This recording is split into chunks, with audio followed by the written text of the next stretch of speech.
আউযুবিল্লাহি মিনাশ শাইতানির রাজিম বিসমিল্লাহির রহমানির রহিম।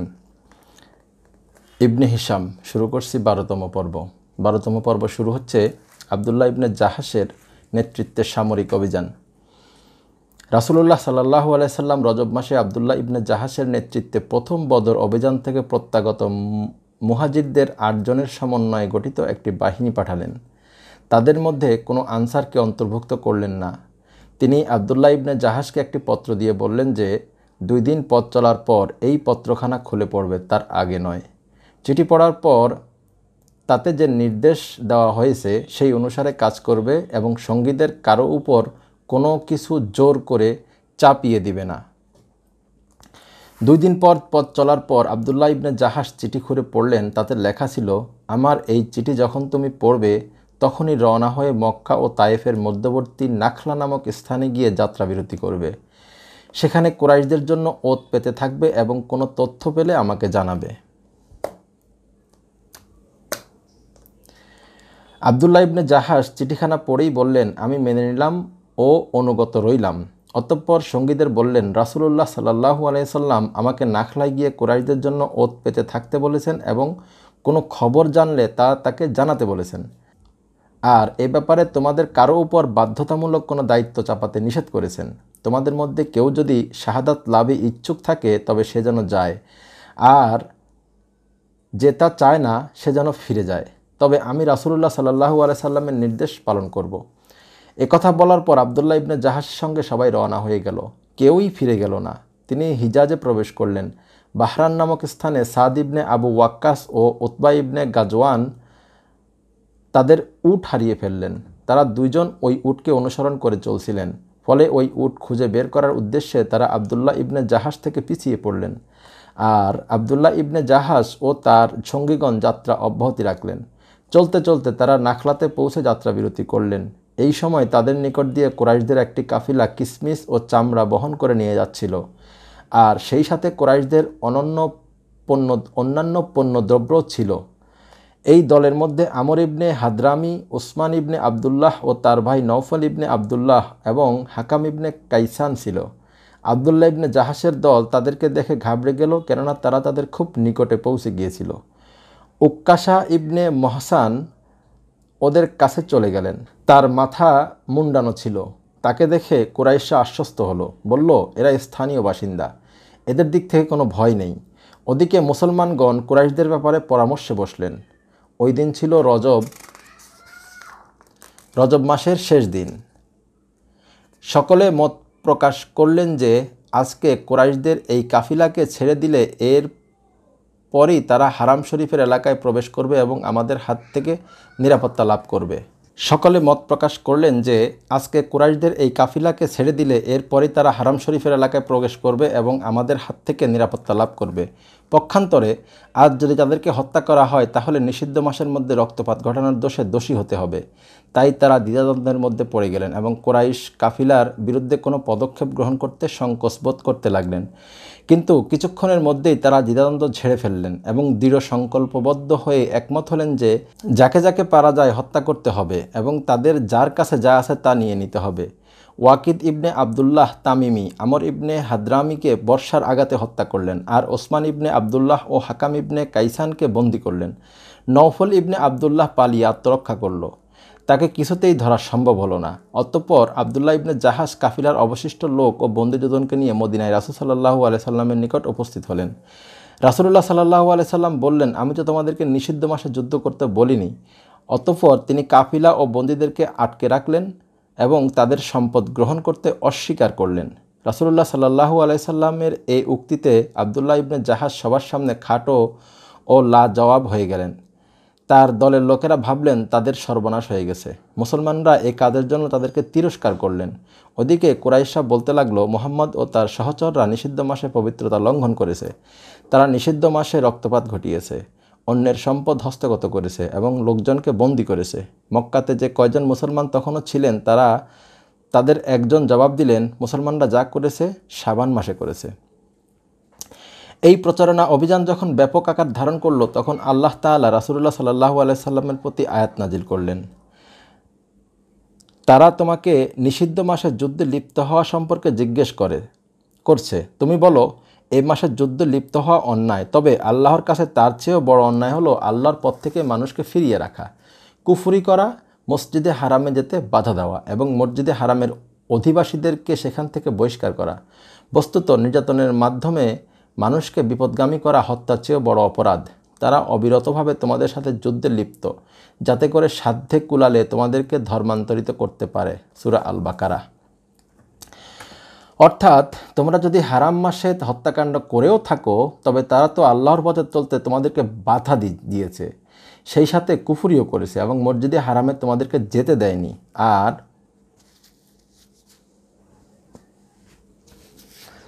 তোমরা মসজিদুল হারামের অধিবাসী হওয়া সত্ত্বেও তোমাদেরকে সেখান থেকে বিতাড়িত করা আল্লাহর কাছে তোমাদের একজন কাফিরকে হত্যা করার চাইতে মারাত্মক অপরাধ। আর তারা যে মুসলমানদের উপর নির্যাতন চালিয়ে তাদেরকে ধর্মত্যাগে বাধ্য করত এবং কুফরি অবস্থায় ফিরিয়ে আনত, সেটা হত্যার চেয়েও জঘন্য কাজ।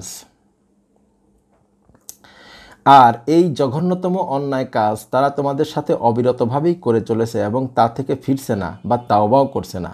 কোরআনে যখন এই পথনির্দেশ এলো এবং আল্লাহ মুসলমানদের ভীতি ও দুশ্চিন্তা দূর করে দিলেন, তখন রাসূলুল্লাহ সাল্লাল্লাহু আলাইহি সাল্লাম আটক কাফিলা ও বন্দীদেরকে সরকারিভাবে গ্রহণ করলেন। কুরাইশরা তার কাছে উসমান ও হাকামকে পণ্যের বিনিময়ে মুক্তি দেওয়ার অনুরোধ জানিয়ে বার্তা পাঠালো। রাসূলুল্লাহ সাল্লাল্লাহু আলাইহি সাল্লাম জবাবে এদেরকে জানালেন, আমরা দুইজন লোক সাদ ইবনে আবু ওয়াক্কাস ও উতবা ইবনে গাজওয়ান ফিরে না আসা পর্যন্ত বন্দীদের মুক্তি দেব না, কেননা তোমাদের দ্বারা ওদের জীবন বিপন্ন হবার আশঙ্কা রয়েছে। অচিরেই সাদ ও উতবা ফিরে এলে রাসূলুল্লাহ সাল্লাল্লাহু আলাইহি সাল্লাম তাদেরকে পণ্যের বিনিময়ে মুক্তি দিলেন। তবে বন্দীদ্বয়ের মধ্যে হাকাম ইবনে কাইসান ইসলাম গ্রহণ করেন ও সাচ্চা মুসলিমে পরিণত হন। অতঃপর তিনি রাসূলুল্লাহ সাল্লাল্লাহু আলাইহি সাল্লামের কাছেই থেকে যান। পরে বীরে মাউনার ঘটনায় তিনি শহীদ হন। ওসমান ইবনে আবদুল্লাহ মক্কা চলে যায় এবং কাফির অবস্থায় মৃত্যুবরণ করে। কিবলা পরিবর্তন। বর্ণিত আছে যে রাসূলুল্লাহ সাল্লাল্লাহু আলাইহি সাল্লামের মদিনা আগমনের 18 মাস পর শাবান মাসে কিবলা পরিবর্তন হয়। বদরের যুদ্ধ। কিবলা পরিবর্তন হওয়া নিয়ে বড় একটা ঘটনা আছে, যে পবিত্র কোরআনে আল্লাহ তাআলা ইরশাদ করেছেন, লাইসাল বিররা আন তুওয়াল্লু ওয়াজহুকুম কিবলাল মাশরিকি ওয়াল মাগরিবি। অর্থাৎ কোনো কল্যাণ নাই যে তোমরা তোমাদের চেহারাসমূহকে পূর্ব এবং পশ্চিম দিকে ফিরাও। ওয়ালাকিন্নাল বিররা, বরং কল্যাণ সেখানে মান আমানা বিল্লাহ, আল্লাহর প্রতি ঈমান আনা। এরপরে আল্লাহ অদৃশ্যের বিষয়সমূহের প্রতি ঈমান আনার ব্যাপারে এরশাদ করেছেন। তো সেটাও কিবলা পরিবর্তন হকে কেন্দ্র করে। বদরের যুদ্ধ। এরপর একদিন রাসূলুল্লাহ সাল্লাল্লাহু আলাইহি সাল্লাম জানতে পারলেন যে আবু সুফিয়ান ইবনে হারবের নেতৃত্বে কুরাইশদের একটি বিরাট কাফিলা সিরিয়ার দিকে থেকে এগিয়ে আসছে। সে কাফিলায় কুরাইশদের বহু সম্পদ এবং বাণিজ্যিক সম্ভার রয়েছে। কাফিলায় মাখরামা ইবনে নওফেল ও আমর ইবনুল আশহ কুরাইশ বংশোদ্ভূত 30 অথবা 40 জন লোক রয়েছে। তিনি মুসলমানদেরকে তাদের দিকে পাঠিয়ে দিলেন, বললেন, এটা কুরাইশদের কাফিলা, এতে প্রচুর ধন সম্পদ রয়েছে, তোমরা ওই দিকে চলে যাও, হয়তো আল্লাহ ওই সব ধন সম্পদ তোমাদের হস্তগত করে দিবেন। মুসলমানরা কাফিলাকে ধরার জন্য যাওয়ার সিদ্ধান্ত নিলেন। কেউ বা তড়িৎ প্রস্তুত হয়ে গেলেন, কেউ বা একটু শৈথিল্য দেখালেন এবং দেরি করলেন, কারণ তারা ধারণা করতে পারেননি যে রাসূলুল্লাহ সাল্লাল্লাহু আলাইহি সাল্লাম যুদ্ধের সম্মুখীন হয়েছেন। হিজাজের কাছাকাছি এসে আবু সুফিয়ান ব্যাপারটা আঁচ করতে পারল। পথচারী যার সাথেই দেখা হলো তাকে জিজ্ঞাসা করতে লাগলো, কেননা সে মুসলমানদের প্রস্তুতি সম্পর্কে ভীত সন্ত্রস্ত ছিল। শেষ পর্যন্ত কোনো পথচারী তাকে স্পষ্টভাবেই জানিয়ে দিল যে মুহাম্মদ তার সহচরদেরকে তোমার ও তোমার কাফিলার উপর আক্রমণ চালাতে বলেছে। সুতরাং আবু সুফিয়ান সাবধান হয়ে সম্মুখে অগ্রসর হতে লাগলো। সে দামদাম ইবনে আমর গিফারিকে তৎক্ষণাৎ মজুরির বিনিময়ে মক্কা পাঠিয়ে দিল। তাকে বলে দিল সে যেন কুরাইশদের কাছে গিয়ে তাদের ধন সম্পদ নিরাপদে নিয়ে আসার জন্য কিছু অস্ত্র সজ্জিত লোক পাঠাতে অনুরোধ করে এবং মুহাম্মদ যে তার দলবলসহ তাদেরকে আক্রমণ করতে উদ্যত তা তাদেরকে জানায়। দামদাম খুব দ্রুত মক্কার দিকে রওনা হয়ে গেল। দামদাম মক্কা পৌঁছার 3 দিন আগে আব্দুল মুত্তালিব তনয়া আকিকা ভয়ঙ্কর স্বপ্ন দেখেছিলেন। তিনি তার ভাই আব্বাসকে ব্যাপারটা জানালেন। বললেন, ভাই, আজ খারাপ স্বপ্ন দেখেছি। আমার ভয় হচ্ছে যে তোমার সম্প্রদায়ের উপর কোনো বিপদ মুসিবত এসে পড়বে, কাজেই আমি তোমাকে যা বলেছি কাউকে বলো না। আব্বাস বললেন, তুমি কি স্বপ্নে দেখেছো? আতিকা বললেন, দেখলাম একজন সাওয়ার মক্কার পার্শ্ববর্তী সমতল ভূমিতে এসে নামল। অতঃপর উচ্চস্বরে চিৎকার করে বলল, খবরদার হে কুরাইশগণ, 3 দিনের মধ্যে মৃত্যুর জন্য তৈরি হয়ে যাও। তারপর দেখলাম লোকজন তার পাশে সমবেত হলো। অতঃপর সে মসজিদুল হারামে প্রবেশ করলো এবং লোকজনও তার পিছনে পিছনে ঢুকলো। সকল লোক যখন তার পাশে জমায়েত হয়েছে, এই সময় সহসা তার উটটি তাকে নিয়ে কাবার ভেতরে উঠল। তারপর আবার সে উচ্চস্বরে চিৎকার করে বলল, হে কুরাইশগণ, 3 দিনের মধ্যে মৃত্যুর জন্য তৈরি হয়ে যাও, হুঁশিয়ার। অতঃপর তার উট তাকে নিয়ে আবু কুবাইস পর্বত শিখরে আরোহণ করল। অতঃপর আবার চিৎকার করে একই কথা ঘোষণা করল। তারপর সেখান থেকে বড় একটা পাথর গড়িয়ে দিল। পাথরটা গড়িয়ে গড়িয়ে পাহাড়ের পাদদেশে পড়তেই টুকরো টুকরো হয়ে গেল এবং তার কোনো না কোনো টুকরা মক্কার প্রত্যেক বাড়িতে গিয়ে পড়ল। আব্বাস বললেন, এটা একটা গুরুতর স্বপ্ন, তুমি কাউকে এটা বলো না, সম্পূর্ণ গোপনে রেখো। এরপর আব্বাস বাইরে বেরোতেই তার বন্ধু ওয়ালিদ ইবনে হব্বা ইবনে রবিয়ার সাথে তার দেখা হলো। তিনি তাকে স্বপ্নে বৃত্তান্ত জানালেন এবং তাকে সাবধান করে দিলেন যেন কাউকে না বলে। ওয়ালিদ ব্যাপারটা তার পিতা উতবাকে জানালো। এভাবে কথাটা সমগ্র মক্কায় রটে গেল। কুরাইশরা সকল মাহফিল ও বৈঠকে এ নিয়ে আলাপ আলোচনা করতে লাগলো। আব্বাস বলেন, আমি পরদিন কাবা শরীফ তাওয়াফ করতে গেলাম। আবু জাহল সেখানে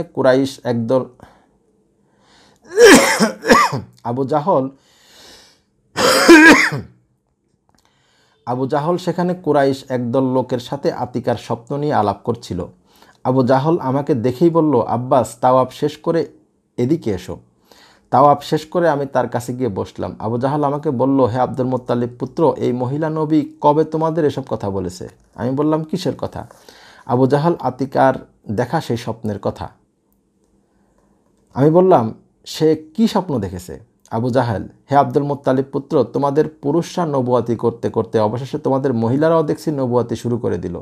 আতিকা নাকি স্বপ্নে দেখেছে কে বলেছে 3 দিনের মধ্যে তৈরি হয়ে যাও, আমরা তোমাদের জন্য 3 দিন অপেক্ষা করব।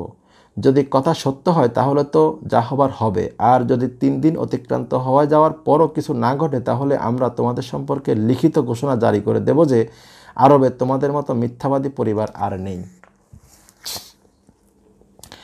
আব্বাস বলেন, আবু জাহেলের উক্তিতে আমি তেমন কোনো প্রতিক্রিয়া দেখালাম না, শুধু অস্বীকার করেই ক্ষান্ত হলাম। বললাম, আতিকা কোনো স্বপ্ন দেখেনি। অতঃপর যার যার কাজে চলে গেলাম। বিকালে আব্দুল মুত্তালিব পরিবারের প্রত্যেক মহিলা এক এক করে আমার কাছে এসে বলল, এই পাপিষ্ট খবিশটাকে তোমরা কেন এত সহ্য করছো? সে এতদিন আমাদের পুরুষদের যা ইচ্ছা তাই বলেছে, এখন সে আমাদের নারীদেরকেও যা ইচ্ছা বলতে শুরু করেছে। তুমি এসব শুনছো, অথচ তোমার কোনো সম্ভ্রমবোধ জাগছে না? আমি বললাম, আল্লাহর কসম, আমি ভীষণ বিব্রত বোধ করছি। আমি বিশেষ কোনো প্রতিক্রিয়া দেখাইনি, তবে ওকে আমি দেখে নেব, আর একবার বলুক, তখন তোমাদের হয়ে যা করা দরকার তাই আমি করব। আতিকার স্বপ্নের 3য় দিন পর আমি সেখানে গেলাম। আমি তখন রাগে ও ক্ষোভে ফুঁসছি। ভাবছিলাম, বেটার সাথে যে আচরণ করার দরকার ছিল তা করতে পারিনি। আবার যদি সুযোগ পাই তবে যা করতে পারিনি তা এবার করে দেখাবো। আমি মসজিদে প্রবেশ করে সেখানে তাকে দেখতে পেলাম। আমি তার দিকে এগিয়ে যেতে লাগলাম আর অপেক্ষা করতে লাগলাম যে সেদিন যেসব কথা বলেছে তার কিছু অংশের পুনরাবৃত্তি করলেই ওর ওপর ঝাঁপিয়ে পড়ব। আবু জাহল ছিল হালকা পাতলা গড়নের, কিন্তু তার চাহনি ছিল তীক্ষ্ণ, ভাষা ছিল তীব্র ধারালো। সহসা সে দ্রুত মসজিদের দরজার দিকে এগিয়ে এলো। আমি মনে মনে বললাম, আল্লাহর অভিশাপ হোক ওর ওপর। ওর কি হয়েছে? ওর সমগ্র সত্তা এমন ভীত সন্ত্রস্ত কেন? তবে কি আমার ভৎসনা ভয়ে? সহসা বুঝতে পারলাম সে দামদাম ইবনে আমর গিফারির হাকডাক শুনছে, যা আমি তখনও শুনিনি। দামদাম মক্কার মরুভূমিতে এসে তার উটের উপর বসেই চিৎকার করে বলছে, হে কুরাইশগণ, মহাবিপদ, মহাবিপদ! তোমাদের ধন সম্পদ আবু সুফিয়ানের কাছে। মুহাম্মদ তার সহচরদের ওই সম্পদের পেছনে লেলিয়ে দিয়েছে। মনে হয় তোমরা তো আর তা রক্ষা করতে পারবে না। সাহায্য করতে অগ্রসর হও, সাহায্য করতে অগ্রসর হও। গিফারি চিৎকার করে একথা বলার আগেই উটের নাক কেটে হাওদা উল্টিয়ে দিয়ে এবং নিজের জামা ছিঁড়ে একটা তেলেসমাতি কাণ্ড করে ফেলেছে। জামা উল্টে পড়তো, রক্তাক্ত অবস্থায়, ধুলিমাখা অবস্থায় আসতো, যাতে সবাই বুঝতে পারে যে কোনো ভয়ঙ্কর বিপদ।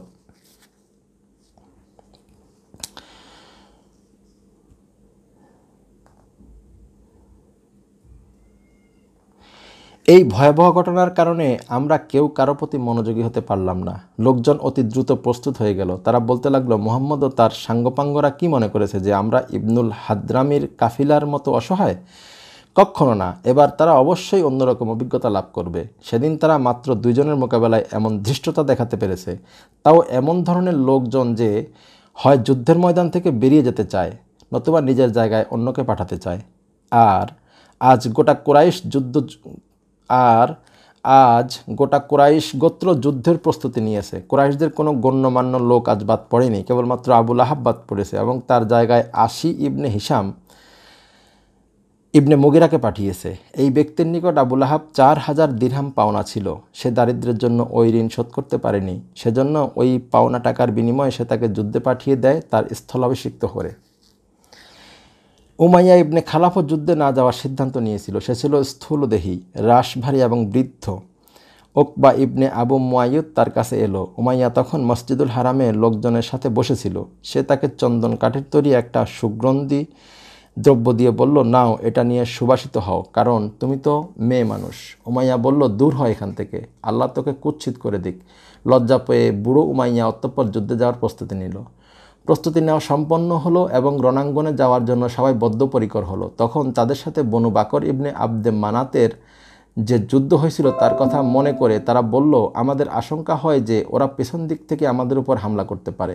এই আশঙ্কা তাদেরকে যুদ্ধে যাওয়ার ব্যাপারে দ্বিধাদ্বন্দ্বিত করে তুলেছিল। তখন ইবলিস সুরাকা ইবনে মালিক ইবনে জুশআম আল মুদলাজির আকৃতি ধারণ করে তাদের কাছে হাজির হলো। সে বলল, আমি তোমাদের তত্ত্বাবধায়ক থাকছি, যেন কিনানা গোত্র তোমাদের উপর পেছন দিক থেকে আক্রমণ করতে না পারে। এই আশ্বাস লাভ করার পর তারা দ্রুত বেগে মক্কা ত্যাগ করলো।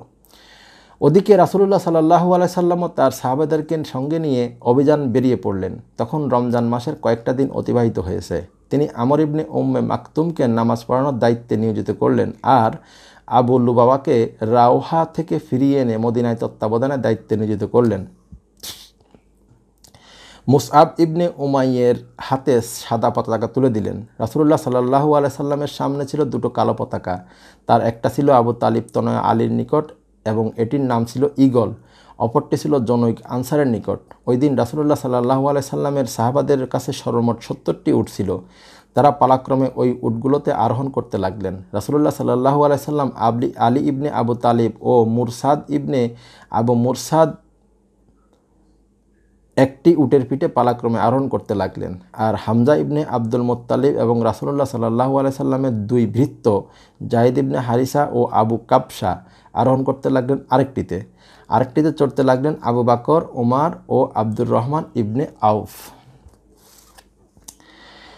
রাসূলুল্লাহ সাল্লাল্লাহু আলাইহি সাল্লাম মদিনা থেকে মক্কার পথ ধরে চলতে লাগলেন এবং মদিনার বাইরে গিরি প্রবেশপথে পৌঁছলেন। অতঃপর সেখান থেকে পর্যায়ক্রমে আকিক, জুল হুলাইফা, আওলাতুল জায়েশ, তুরবাম, মালাল, মারইয়েনের গামিসুল হাম্মাম, ইয়ামামের কঙ্করময় ভূমিতে সাইয়ালা, ফাজ্জুর রাওহা এবং সেখান থেকে শানুকায় পৌঁছলেন।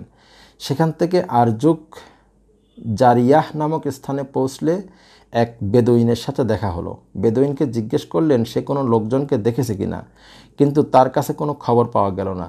সাহাবারা ওই লোকটাকে বলল, আল্লাহর রসুলকে সালাম দাও। সে বলল, তোমাদের মধ্যে আল্লাহর রসুল আছে নাকি? সবাই বলল, হ্যাঁ। অতঃপর সে রাসূলুল্লাহ সাল্লাল্লাহু আলাইহি সাল্লামকে বলল, তুমি যদি আল্লাহর রাসূল হয়ে থাকো তাহলে বলো তো আমার এই উষ্টির পেটে কি আছে? সুলামা ইবনে ওয়াকশ তাকে বলল, তুমি রাসূলুল্লাহ সাল্লাল্লাহু আলাইহি সাল্লামকে জিজ্ঞেস করো না, আমার কাছে এসো, আমি বলছি ওর পেটে কি আছে।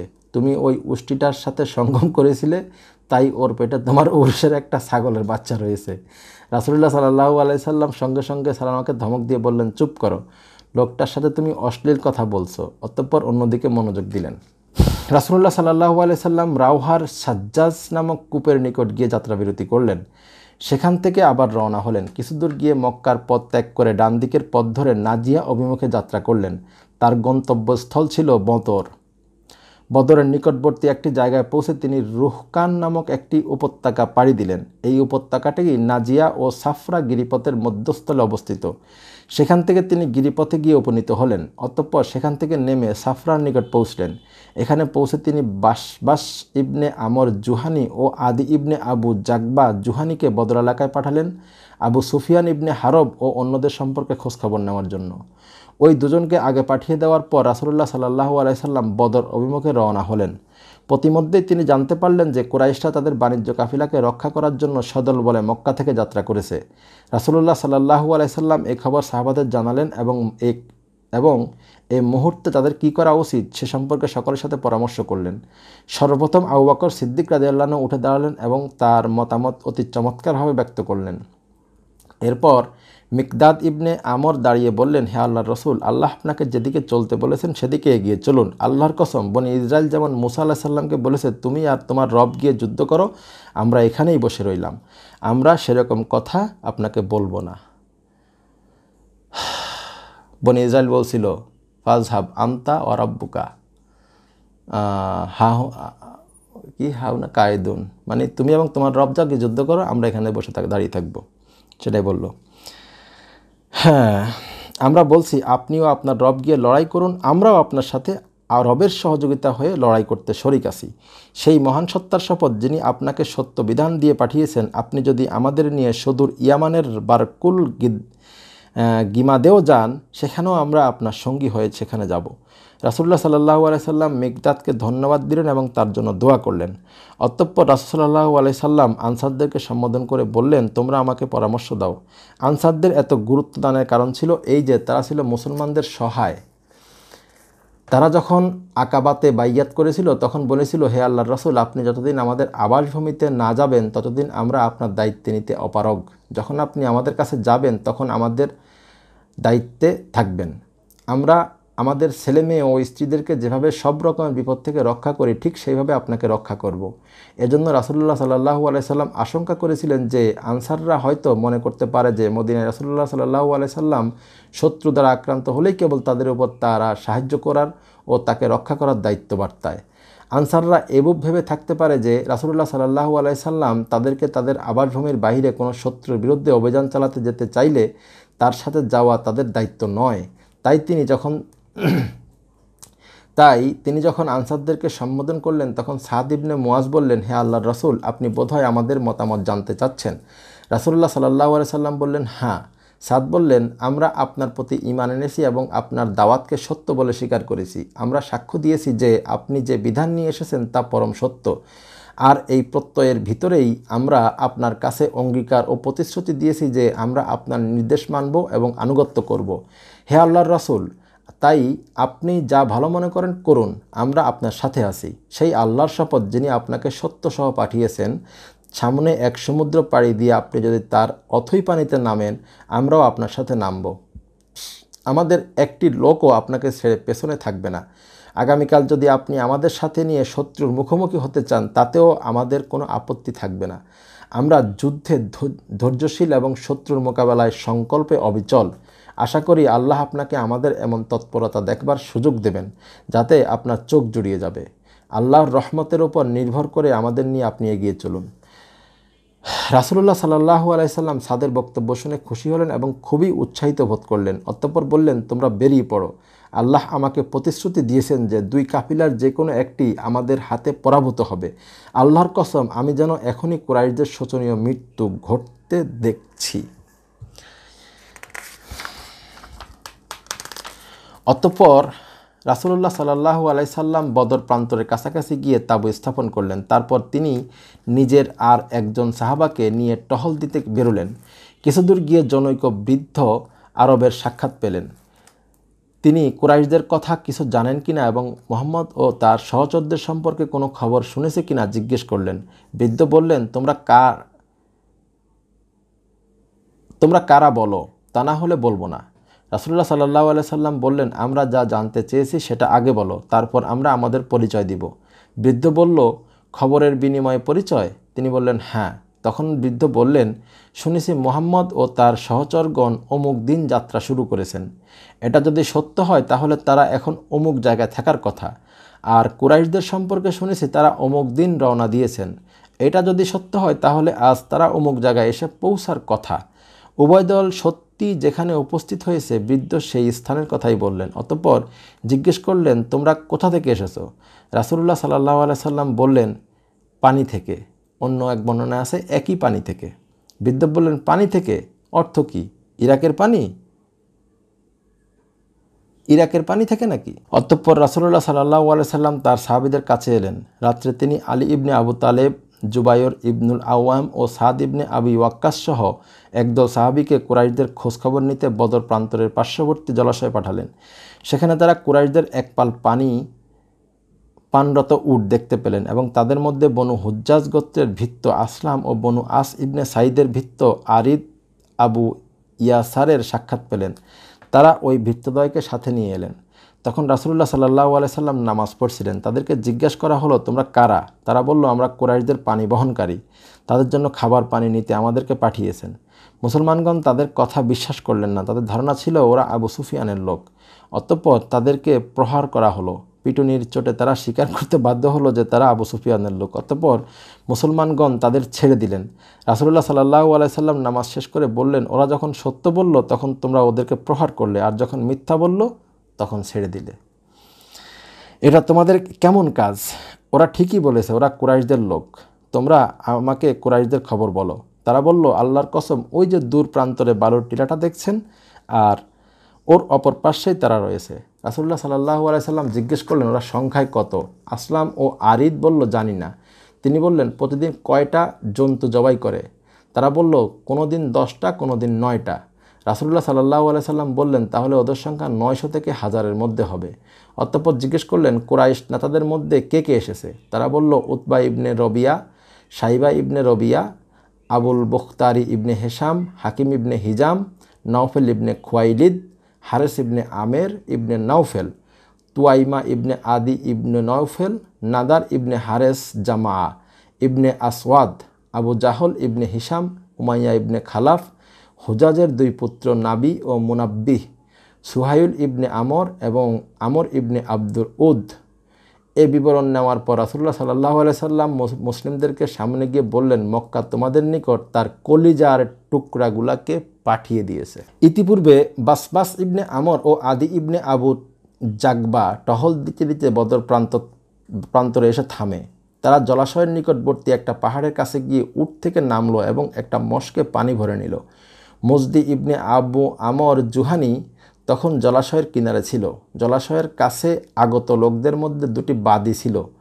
তাদের একজন অপরজনকের কাছে তার প্রাপ্য পরিশোধ করার দাবি জানাতে লাগলো। ঋণগ্রস্ত বাদীটি বলল, কাফিলা কাল অথবা পরশুদিন আসছে, তখন আমি কাফিলার কাজ করে তোমার পাওনা পরিশোধ করে দিব। মজদি বলল, তুমি ঠিকই বলেছ। অতঃপর সে উভয়ের মধ্যে আপোষ করিয়ে দিল। আদি ও বাসবাস এই কথোপকথন শুনে রাসূলুল্লাহ সাল্লাল্লাহু আলাইহি সাল্লামের নিকট ফিরে গেল এবং যা শুনেছে তাই তাকে জানালো। আবু সুফিয়ান ইবনে হারব সাবধানতা অবলম্বনের জন্য কাফিলাকে পিছনে রেখে আগে আগে এলো। সে জলাশয়ের কাছে গিয়ে মুজদি ইবনে আমরকে জিজ্ঞেস করলো, কারো আনাগোনা টের পেয়েছো নাকি? সে বলল, সন্দেহজনক কাউকে দেখিনি, কেবল 2জন উট সাওয়ারকে দেখলাম। এই পাহাড়টার কাছে এসে উট থেকে নামলো, তারপর মশকে পানি ভরে চলে গেল। আবু সুফিয়ান সেই জায়গাটায় উপস্থিত হলো যেখানে বাসবাস ও আদি উট থেকে নেমেছিল। সেখানে তাদের উটদ্বয়ের খানিকটা গোবর পেয়ে তা তুলে নিল এবং সেটা ভেঙে তছনছ করে ভিন্ন করল। তার ভেতরে সে কতগুলো আটি পেল। ওই আটি দেখে সে বলল, আল্লাহর কসম, এটা ইয়াসরিবের পশুখাদ্য। সে দ্রুতবেগে তার কাফিলার কাছে ছুটে গেল। কাফিলাকে সে ভিন্ন পথে চালিত করে বদর প্রান্তর বামে রেখে সমুদ্র কিনারের পথ ধরে দ্রুত চলে গেল।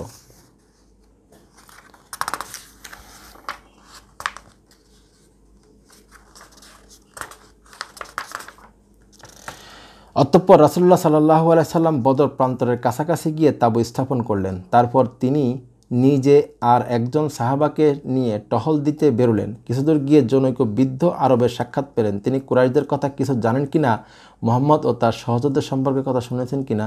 আবু সুফিয়ান যখন নিশ্চিত হলো যে তার কাফিলাকে সে বাঁচিয়ে নিয়ে এসেছে, তখন সে কুরাইশ বাহিনীর কাছে এই মর্মে বার্তা পাঠালো, তোমরা তোমাদের বাণিজ্যিক কাফিলা, তোমাদের লোকজন ও ধন সম্পদকে রক্ষা করার জন্য এসেছো। আল্লাহ এগুলোকে রক্ষা করেছেন, অতএব তোমরা মক্কায় ফিরে যাও।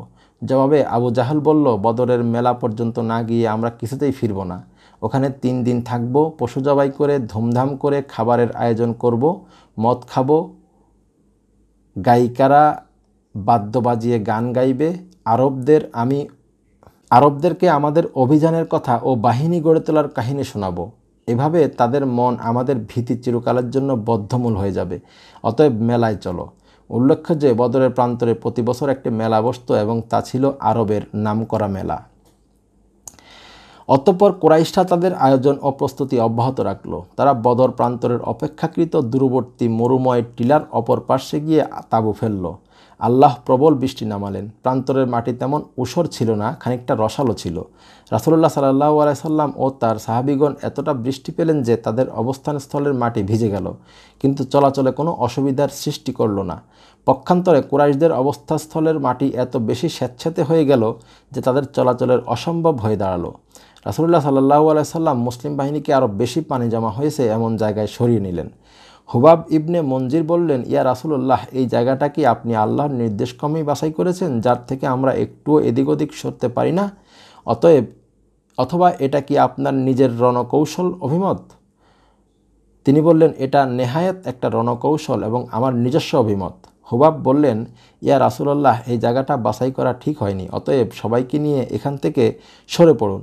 সেখানে অপেক্ষাকৃত কম পানি আছে এবং তাঁবু ফেলুন। যেখানে অপেক্ষাকৃত কম পানি আছে সেখানে তাঁবু ফেলুন। অতঃপর আমরা সেই জায়গায় আশেপাশে যে কূপ আছে তা বন্ধ করে দেব।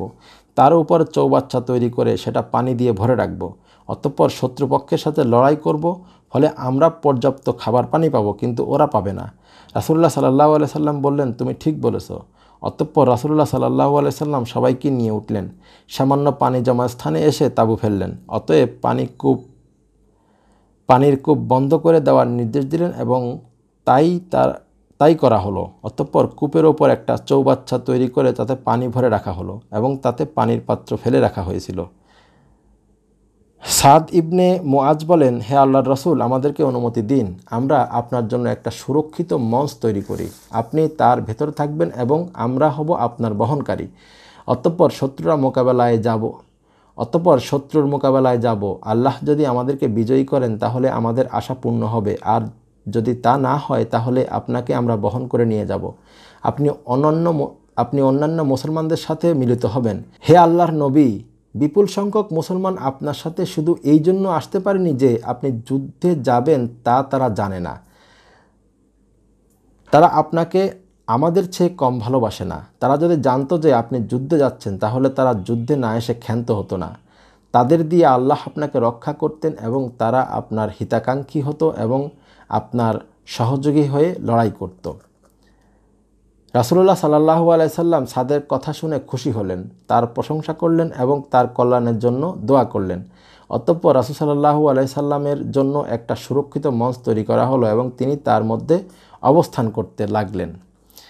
সকালবেলা কুরাইশরা বালুর টিলা দিয়ে নেমে বেরিয়ে এলো। তাদেরকে নামতে দেখেই রাসূলুল্লাহ সাল্লাল্লাহু আলাইহি সাল্লাম দোয়া করলেন, হে আল্লাহ, এই সেই কুরাইশ যারা গর্ব ও অহংকারের সাথে আপনার সাথে বিদ্রোহ ও আপনার রাসূলকে অস্বীকার করে আজ যুদ্ধে অবতীর্ণ হয়েছে। হে আল্লাহ, আপনি যে সাহায্যের প্রতিশ্রুতি আমাকে দিয়েছেন তার সময় সমুপস্থিত। হে আল্লাহ, ওদেরকে আজ সকালেই ধ্বংস করে দিন।